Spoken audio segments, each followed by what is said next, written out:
Thank you Lord for these bountiful blessings na nakikita natin ngayon guys, na sinisid ng ating diver na si Victor Belonio from Zamboanga, Baliwasan, Zamboanga guys. Ang ating napakahusay na diver guys. Yan, nakikita ninyo at panoorin nyo hanggang dulo. Napakaganda ng video na ito guys dahil kompletos ricados ito. Ito yung ating silong. Kaya naman ginagawan ko ng pagkaparaan na kayo ay ma-inspired, mapasaya at talagang magka-interest sa manood ng mga ganitong klaseng video guys. Maraming salamat sa inyong suporta guys. Ayan, talaga naman. At panoorin nyo hanggang dulo dahil dito nyo makikita ang panibagong hitsura ng ating mga nahuling mga isda nitong mga nakarang araw bago kami napuno guys. So thank you Lord for the blessings. Inaamin ko po talaga na kami dito po sa ating lugar kung nasaan tayo ngayon, nasa ibang bansa tayo, na kaibigat po ng ating pagsisikap talagang dapat ay na kailangan tayo ay palaging nananalangin at sa ganon ang grasa ay pagkaloob. Good morning guys, medyo mahangin-hangin ngayon pero ayan, maganda-ganda ito, nasa loob ng natin dapat, hindi ko na nakunan kanina ng pag-aryada. Puti-puti na yan, yan, bumulo-bulo na yan. Yan yung silog guys, at medyo maganda-ganda pinapakita nito sa loob ng ating lambat. Silog natin ito kanina, ganikarawin aryahan, hindi ko na nga nakuhanan. Nakuha, yan, nakasabi ko, mas malikad tapos sa maliwanag na tao. Pero nandiyan pa rin sa loob ng ating lambat, ang ating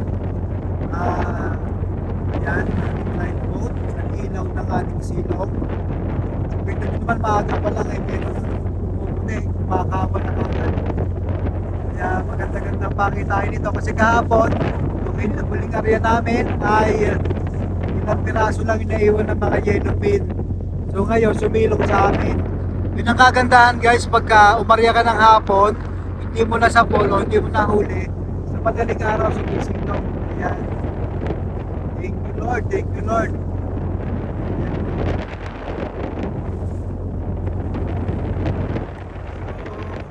Tabayan na natin guys, hindi ko na nakuha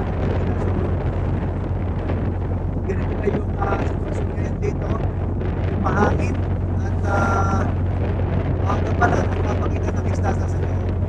Tapos nagpipirata tayo ng ating kable. Okay guys, kasi kahapon nagtilak talaga.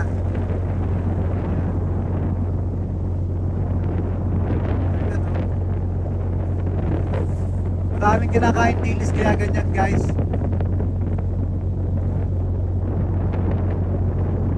Lord, good morning po sa inyo lahat. Tuloy natin ito ating vlog kaya habang tayo ay nagbibirata ng kable pa. Mahangin.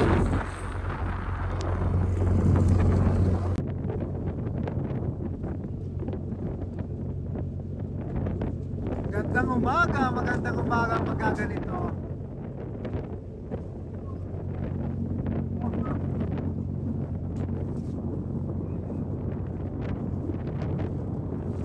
Basta guys ha.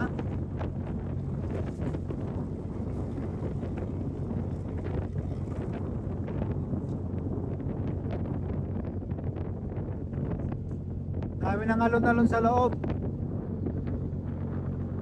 Kahapon nakahuli kami ng 157 tons sa silong din eh.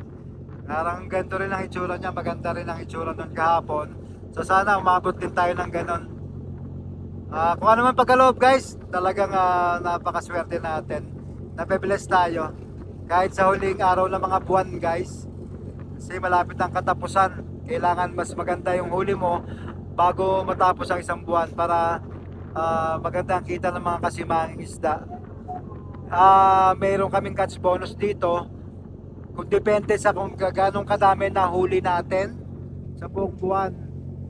Kaya naman pinagsisikapan talaga ng mga kasimanging isda na makahuli ng mas maganda, mas marami sa loob ng isang buwan para kumita ang mga kasimanging isda. Yan. International commercial fishing po, ganyan ang ginagawa namin. May catch bonus kami. bukod sa basic salary namin. Ayan guys. At tabayan natin guys at medyo maganda pa lang ngayon, although mahangin-hangin. Sana maganda mahuli natin ngayon. Ayan, kasalukuyang lumalabas yung ating light boat sa ating loob ng lambat. Ayan guys. Lumabas na si Victor 19, siya yung nag-ilaw ng ating silong guys.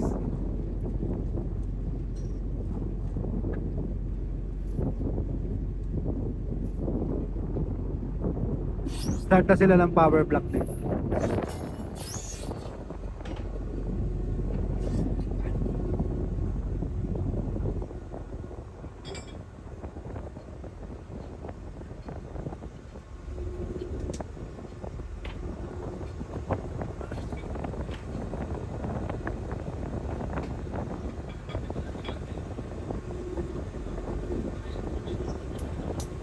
Yung triangle, yung tustusan.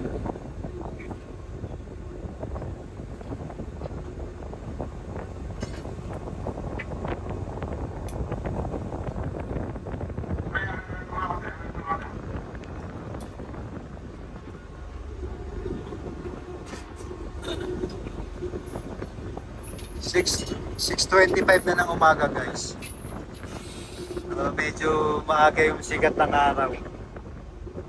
Medyo mahangin-hangin lang dito, mahangin-hangin lang.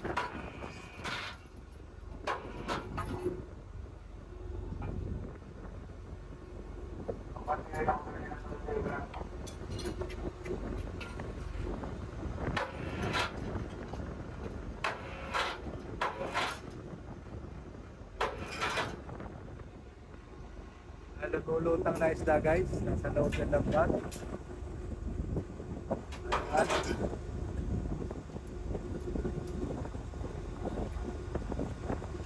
Puti-puti dyan. Kaya nga.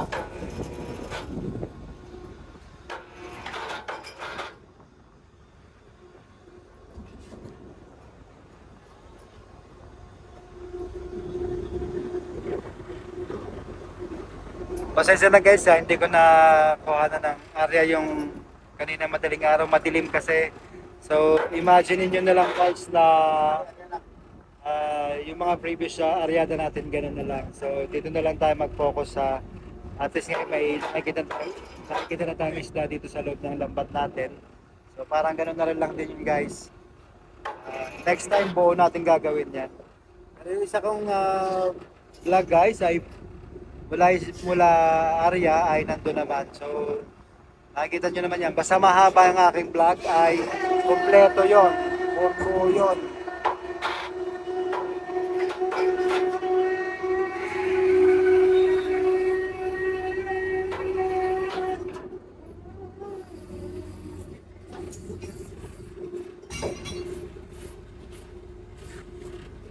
Early morning ganito yung pagsisimula sa bago lang sa ating YouTube channel.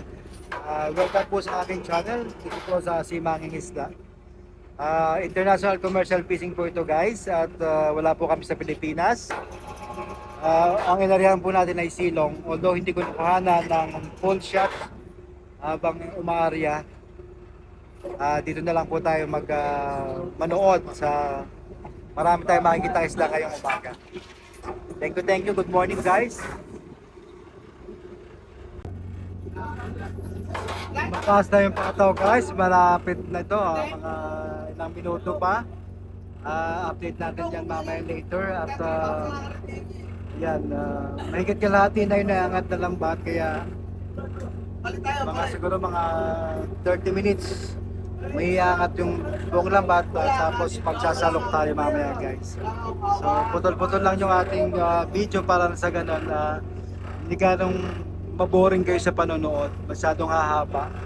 So pagka doon na lang tayo mag-focus sa pagsasalok ng isda para makita nyo mga nahuhuli naming isda dito sa Pacific Ocean International Commercial Fishing guys. Nasa Papua New Guinea kami guys Papua New Guinea kami. So yan, nagkataon na meron signal dito sa malapit Kaya nag-iipon-ipon dito sa area na to ang mga kasamahan natin. Sumasagap ng signal guys. Kaya may mga hawak na cellphone. Pero yan nga, nagkataon lang na medyo malapit kami. Labas kami ng 12 miles. Nasa 15 miles yata kami mula sa isla. Nagkataon na may signal guys. Kaya medyo nagkakumpukan dito. Yan. Pagka may signal ganito guys, talagang enjoying yung mga tao. Ayan. Malakas ba signal?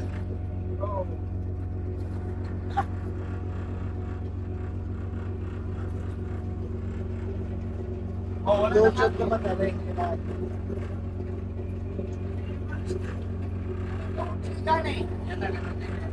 And guys, stay tuned mga kasimangis na. Original is always the best. Simangis na lamang.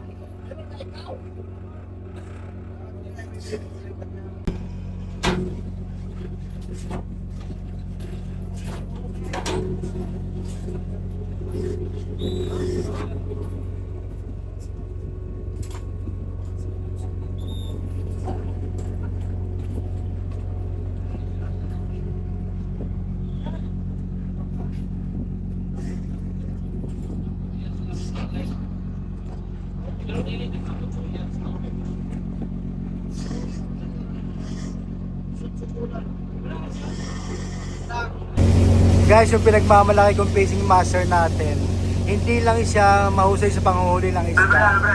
Siya rin yung aming master chef, kita nyo. Yan niluluto niya si Captain Joel. Tagabantayan yan guys ha. Hello. Ayan. Kita nyo yung mga hiniwan niya. Oh, shoutout daw guys. Ayan. Sarsyado yata itong lulutuin. Ano ba to? Basta may pinirito tapos may ganito. Ayan. Habang kami na karya, yan, may itlog pa. So habang kami na karya guys, siya yung tagapagluto namin yan. Busy siya. Habang isang-isa naman, ang aking mekaniko. Ayan. So ganito lang, para rin kami nasa bahay lang guys, pagka may pagkakataon makapagluto-luto guys. So malapit-lapit na to guys, at sinama ko sa content natin para makita nyo na yung buhay namin dito as simanging isda. Ayan, area kami na madaling araw, tapos pagka nandyan na yung lambat, kung makikita nyo meron kayong mga isla-isla dito, yan naman ay malayo kami sa isla. Kasi dito authorized kang umarya 12 nautical miles beyond or lampas ng 12 nautical miles sa isla or mga bahura, pwede kang umarya dito. Yun yung kasama sa regulations and policies dito guys. Ayan. So ganito sa international commercial fishing guys, kailangan make yourself busy para hindi ka malungkot at hindi mo mamiss yung family. So from time to time naman nakaka-signal naman kami dito. So ngayon medyo nakakasagap ng signal yung isang cellphone ng aming kasamahan. Nakiki-hotspot lang kami. So kasi yung mga iPhone namin gamit dito hindi makakuha ng signal sa ganitong distansya. So maganda yung cellphone na nabili niya dito at nakaka-connect kami through hotspot lang. Ayan. So malapit-lapit na to guys, konti na lang ito. Natuhog na rin nga pala. Natuhog na yung marami to oh. Yung o-ring. Marami na o-ring na yan. Kaya sigurado to, marami-rami rin na naman ito. So tabayan natin guys. Malapit-lapit na. May mga tumitingan na dyan. Kanina pa may nagtitingahan dito. Ayan, stay tuned lang ha. Hanggang sa dulo guys, panoorin hanggang dulo. Maganda ito kasi maraming isda tayong sasalukin dito mamaya. Thank you. Good morning. God bless everyone. Keep safe. Doon po sa mga binabagyo, ingat po kayo dyan. Malayo po kami sa Pilipinas. Bawas, sige lang. Okay, sige lang.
Marami-rami to guys.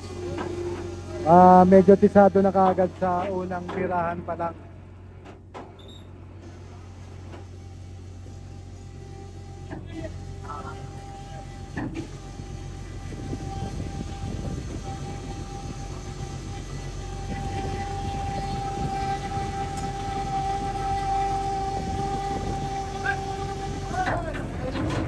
Dinodoble na yun para dinodoble ng kable para mas matibay, siguradong may sasalo sa bigat ng lambat.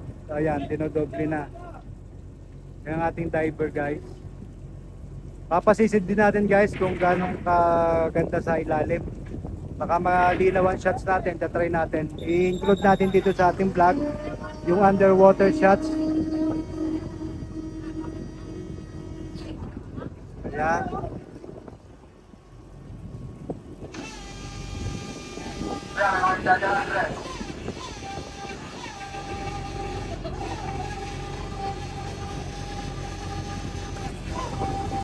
Sandali. Ayan. Okay. Sandali. Recording na. Okay. Okay, good. Pinadala natin guys ang ating underwater camera Insta360 para makuhanan yung ilalim kung gaano kaganda, kung gaano karami siya. Ayan. Marami ring tuna.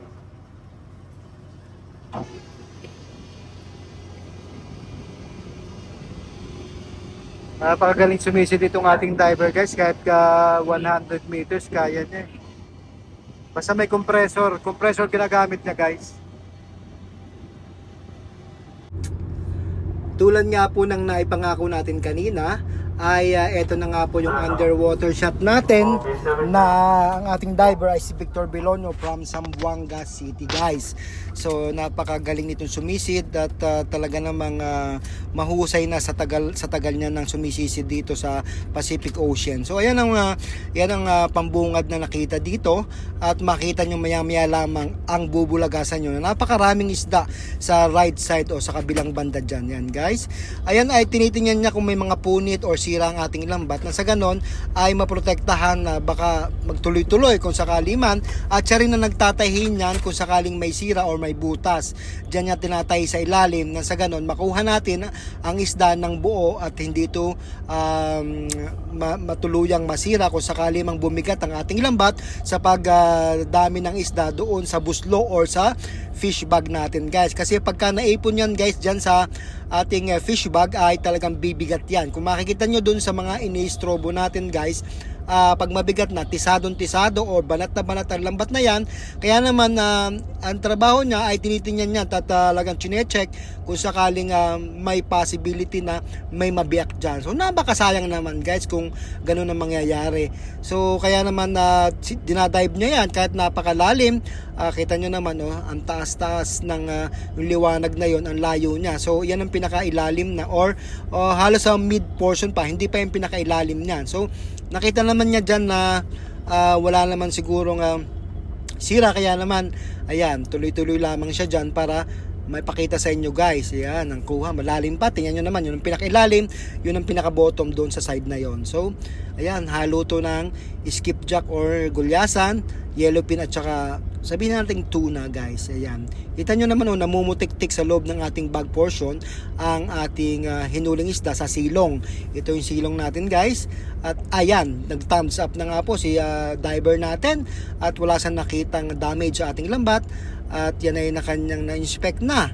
Talaga namang we are so blessed ngayong umaga dahil eto nga, kahit na medyo hindi kagandahan palagi ang panahon dito, ay kami ay nakakaarya at nakakahuli.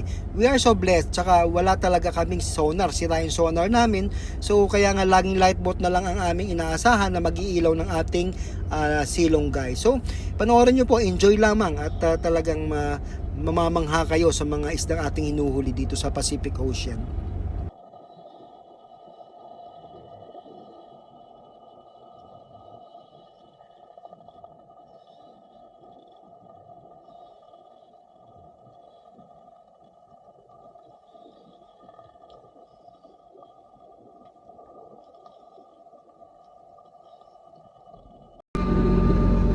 Strobo na sila guys.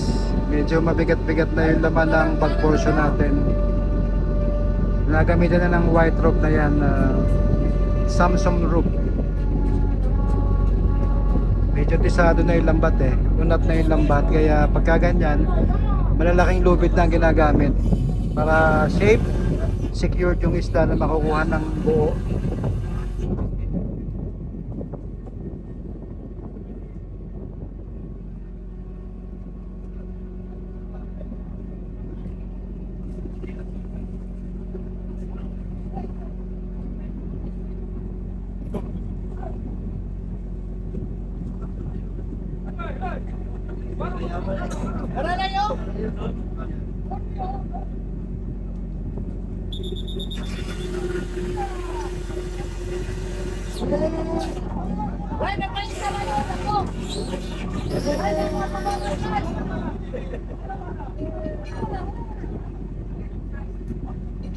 Dahil barakuda na kuha.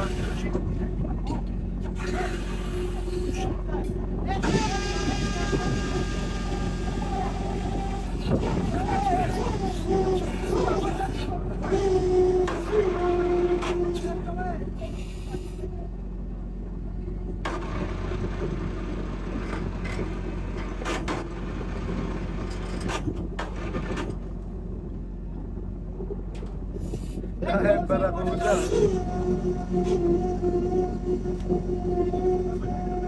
Maraming pangulam.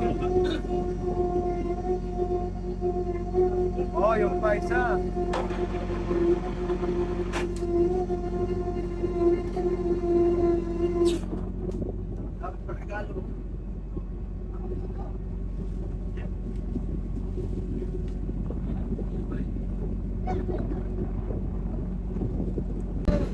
Dami ng barakuda mo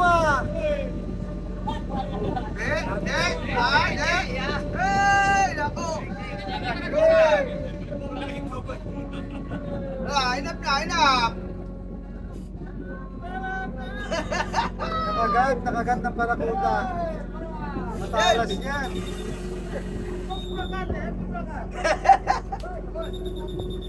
Napakatalas ng ipin yan Mapaluin yan, tsinelas.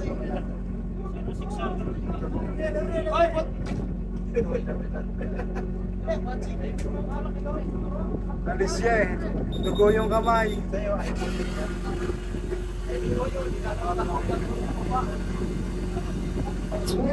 Sinasalok lang talaga ang barakuda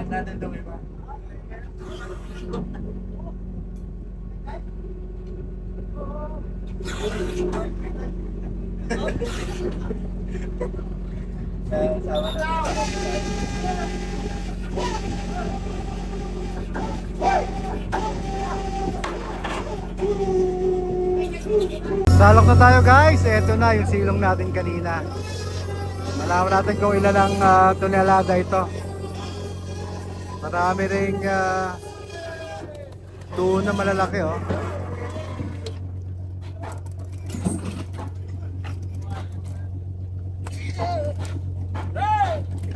Unang salok pa lang yan guys.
As always guys, ayan, sinusukatan talaga yan ng ating fisheries observer nang sa ganon malaman ulit talaga yung timbang ng ating mga nahuhuli dahil yan po ay may corresponding weight na sa haba niya guys. So pag nakuha niya yung haba niya, alam na po ang timbang ng isda kung nung sinukatang isda at yan po ang purpose ay para malaman na tayo ay nakahuli ng nasa tamang isukat lamang or standard size lamang at hindi nahuhuli yung maliliit na isda guys. So kaya kinukuha na niya ng samples. Kung nakikita nyo, kumukuha sila dyan skipjack at saka ng tuna or yellowfin para din sa classification ng isda kung ganong kadami yung nahuling gulyasan or yellowfin. May record sila dyan kung anong majority ng isda na nahuli at kung saang lugar nahuli at anong oras umarya, anong oras natapos. Lahat po yan ay recorded guys. Kaya dito, kaya may fisheries observer tayo na nag-monitor or kasama 24/7. Lahat ng activities natin dito guys ay recorded ng ating fisheries observer mula dito sa Papua New Guinea. At saka for the purpose na tayo po ay talagang sumusunod dun sa sinasabing sustainable fishing para sa susunod na eleksyon meron pa tayong maarihan or may mapakinabangan pa or may mga huli pa ang mga next generation natin guys. Kasi once na pasado yun sa standard ay yan naman po ay nire-report sa fisheries authorities kung kaya naman lahat ng salok talaga ay kinukuha na nating fisheries observer and nalalaman din dyan kung ano talaga ang pinakamadaming klase ng isda or classification or majority. Kaya ganyan, paulit-ulit po kung nagsasabi nito para sa ating mga bagong followers at saka subscribers sa YouTube channel natin. Salamat po sa inyong lahat guys sa pagtangkilik at nasa 66,000 na subscriber na po tayo sa YouTube at saka sa Facebook ay nasa 628,000 na tayo guys ngayon. So yan, tuloy-tuloy lamang guys sa pagsasalok at talagang malaman-laman ng salok natin. Pagka ganyan yung mga sizes guys ng ating isda, mas malaki or mas malaki ang volume na nasasalok dahil madulas salukin yan. So sumasama ka agad. Unlike sa nakita nyo mga previous na vlogs ko, pagka malalaki talaga ang isda or puro tuna, ang hirap salukin guys dahil bumabalagbag ito, hindi ito align or talagang bumabalandra sa salok natin kung kaya naman hindi mapuno ang ating salok. Pero sabi ko nga, ang ating salok ay umabot ng 3 to 5 tons or 3 to 5 tinulada kada salok kapag punong-puno at ang size ng isda ay nandun lang sa nasa 1.5 kilos, 1.8 kilos hanggang 2.5. Yan ay lumalaman ng ganun size, mga kasimang isda. So ito naman po ay para talaga sa mga bago din natin na kachuchunil lang sa atin. Para sa ganun ay hindi, ang dami po talaga nagtatanong bakit bumabawas, bakit sinusukat. So yun nga po, paulit-ulit po ako doon. Lagi na lang pong lahat ng vlog ko, lahat pag nakita nila, pagka nagsusukat na ganyan at nagbabawas, ay tinatanong nila. Ibig sabihin, hindi nila napapanood ng totally. Kaya minsan sabi ko na lang, panoorin nyo na hanggang dulo. Pero minsan talaga napakadami. Sinasagot ko na lang din talaga para nang sa ganon ay hindi naman magtampo ang ating mga subscribers tsaka followers guys. Pasensya na guys kung hindi ko masagot lahat ng inyong mga katanungan dahil talaga kung sa Facebook man ito mapapost or sa YouTube ay kung sa Facebook guys napakadami kasi na nagtatanong. Pag iisa-isahin ko talagang kulang ang oras ko dito sa tabi or sa port. Pagka sa port ako guys nag-edit. Hindi ko naman siya ma-edit guys ha. Laot kasi wala kaming signal, wala kaming wifi doon na pwedeng gamitin para sa editing. Meron kami doon na Starlink ba? Starlink rather. Starlink kaso that is for official business. Kaya hindi talaga ako maka-access sa wifi or anumang internet signal dito sa Laot. Kaya naman tuwing tumatabi na lang kami saka ako edit, kaya paspasan talaga, nag-edit ako, nag-upload ako, sumasagot ako sa mga questions niyo, kaya naman pasensya na guys, hindi ko talaga maanuhan lahat, lalo na sa mga nagtatanong sa trabaho.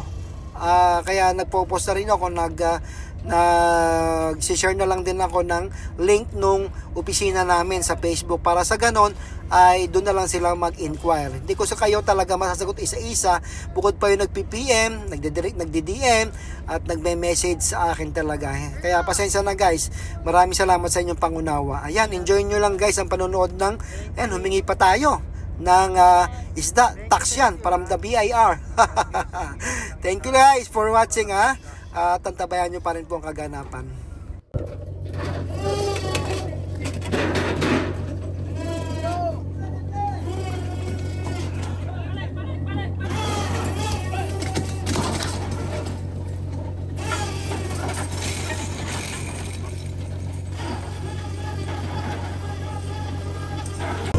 Naka 30 tons na kami guys so far. Ayan, may sinasalok pa.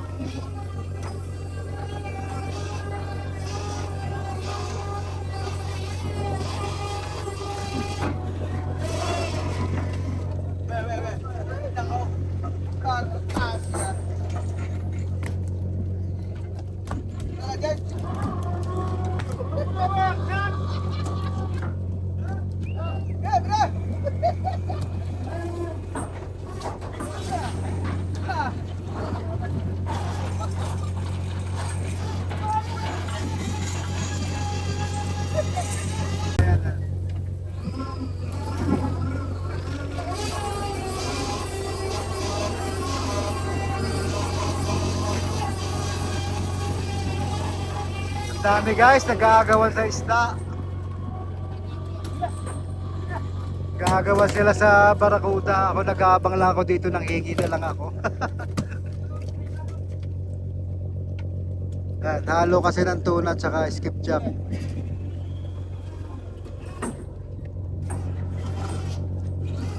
Bawat salok guys, ano yan kinukuha na ng sample.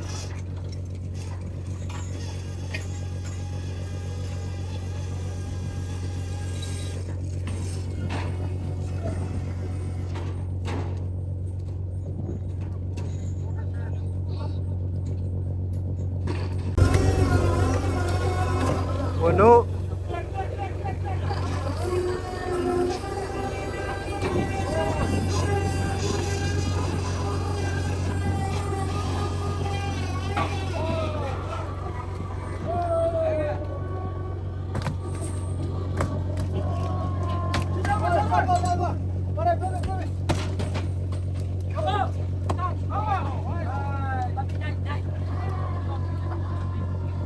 Parang nasa palengke na may bili sila ng isda guys. Maganda kasi pagkasilong guys ang inaryahan. May mga iba't ibang klase ng isda na sumasama.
Konti na guys. Nasa 45 tons na tayo guys.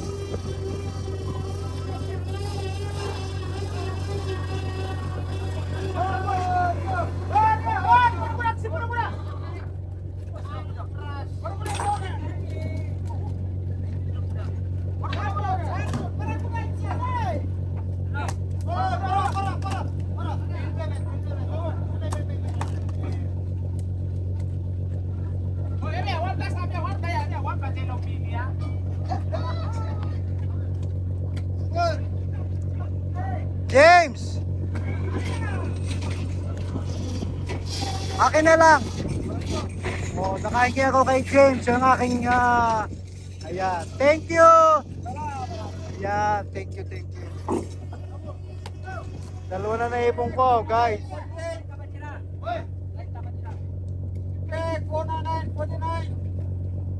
Thank you for watching, guys. At ito, nasa 45 tons mahigit ito.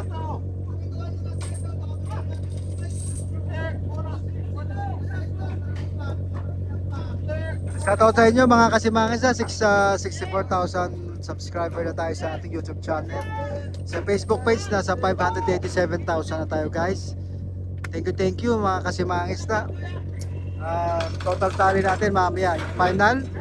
So, good morning sa inyo lahat. Ito yung ating silong na inaryahan ngayong umaga. Maraming salamat. Thank you Lord for the blessings and keep safe everyone. Magandang umaga muli sa inyong lahat. Kino-compute na guys kung ilang tabs ko-convert yan sa tonelada guys.